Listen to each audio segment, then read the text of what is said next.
നമസ്കാരം. തിരുവല്ല മീഡിയ വാർത്തകളിലേക്ക് സ്വാഗതം.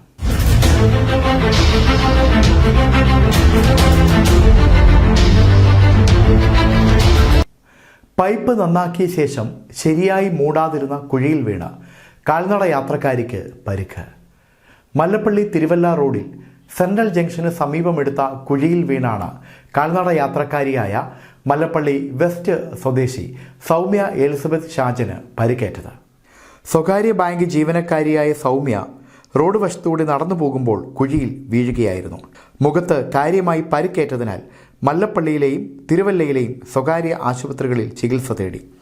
വായുടെ മോണയിലും ചുണ്ടിലും അകത്തുമായി 9 തുന്നൽ ഇടേണ്ടി വന്നു. 2 പല്ലുകളും ഒടിഞ്ഞു. മൂക്കും നെറ്റിയും മുറിഞ്ഞു.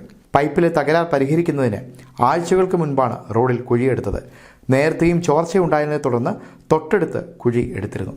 എന്നാൽ പൈപ്പ് അറ്റകുറ്റപ്പണികൾക്ക് ശേഷം കോൺക്രീറ്റ് ചെയ്യുന്നതിനോ ടാറിംഗ് നടത്തുന്നതിനോ അധികൃതർ തയ്യാറായില്ല. അടുത്തടുത്തായി ചെറുതും വലുതുമായ 5ലേറെ കുഴികളാണ് ഉണ്ടായിരുന്നത്.